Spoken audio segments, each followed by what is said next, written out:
20 million people watched the House Investigative Committee on the January 6th insurrection hold its first public hearing on the attack on the Capitol. The hearing documented the critical role played by far-right groups like the Proud Boys trying to stop the peaceful transfer of power. This week, the New York Times documented Proud Boys' intentions to rise to power in local politics and named several former or current members who do serve on the Miami-Dade Republican Executive Committee. Rene Garcia is the Miami-Dade Republican Party chair, a county commissioner right now, and a former state senator and friend of the show. Rene Garcia, great to have you aboard this morning. Rene, good morning, guys. How are you? We are so glad to welcome you to the show and to talk about, the, I think, somewhat extraordinary article, front page article in the New York Times the other day, which says that about 6 or 7 current or former Proud Boys are members of the Miami-Dade County GOP Executive Committee, the group that you run. And they're apparently there with your approval, or at least with your knowledge, are they? Michael, first of all, thank you for having me on the show. And Glenn, it's always a pleasure to be with you. And the reality is that the headline that the New York Times posted on the front page is completely a lie. How so? How so? They said that the Miami-Dade GOP is gripped by the Proud Boys, and that's completely a false statement. It's just completely a lie. Right now, when we look at the Miami-Dade GOP, we have the most diverse group, the most diverse GOP in the state, and maybe the most diverse group in the nation. Right now, we look at when we look at the fact, when we look at that article right now, yes, I'll tell you, I think there's out of the 5, I would say that there's 2 voting members and there's 3 alternates that were elected to the Miami-Dade GOP, but that is not reflective of the principles of the Miami-Dade GOP, who we stand for inclusion, who we stand for having diverse ideas.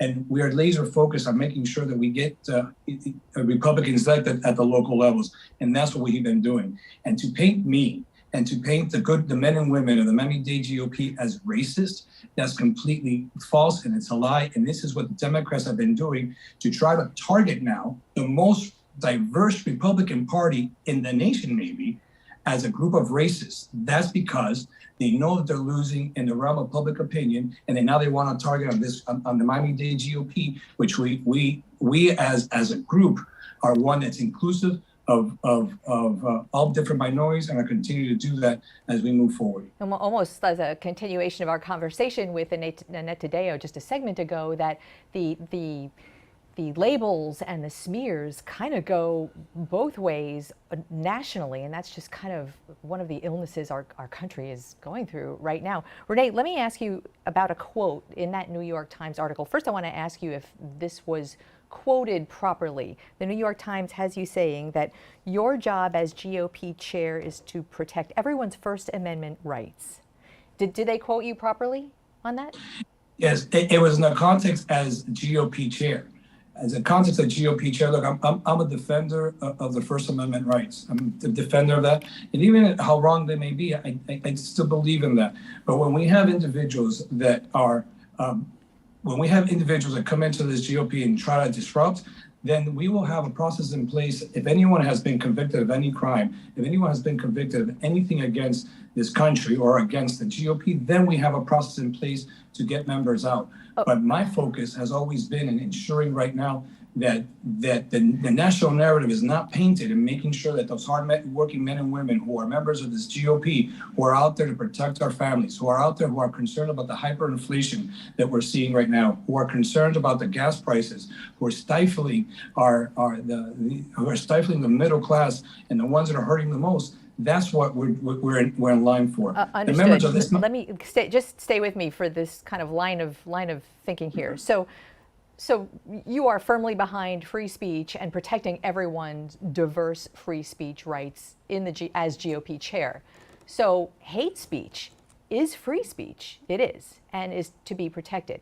But hate actions of hate are not protected. So my question to you is, with what you've seen this week, especially in the unfolding, the opening session of the January 6th special committee, does that reframe your thinking towards some of the Proud Boy members or anybody in any way?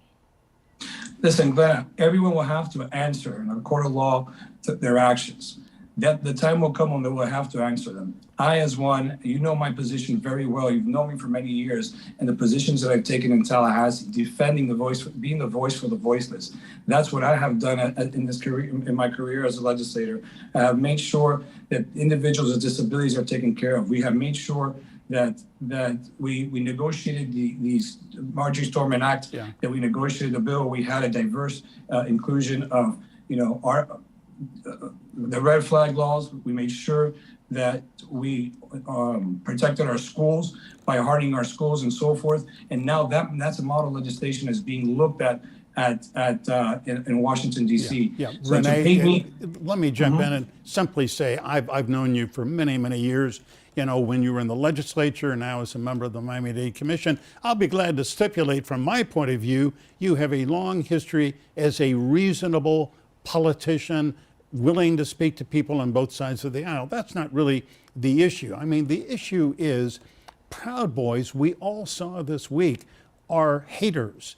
And they were involved in a violent attempt to overthrow the government of this country.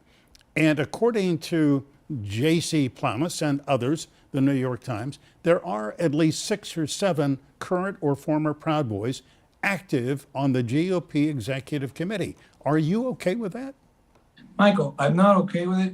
What I'm not okay with is the narrative that's been painted. The narrative that's been painted is that the Miami-Dade GOP is a home for the Proud Boys. The reality is that you're trying to say that there's a takeover by the Proud Boys and the Miami-Dade GOP. Michael, right, like I said earlier, we've been able to identify 2 voting members. I hardly think that is a takeover by the Proud Boys. What I do say, what I do look at, and I see what the national media is doing, they're trying to paint the most diverse group of Republicans in the state of Florida, and maybe of the nation, as a group of racists. And that is completely unacceptable. These are men and women who took their time to make sure that they have a voice in the Republican Party. We are, as a chairman of the Republican Party, I've gone out and I've reached out across multiple different sectors of minority groups to make sure that they come into the Republican Party, to know that they have a voice with us, so we can continue to have this conversation and make this party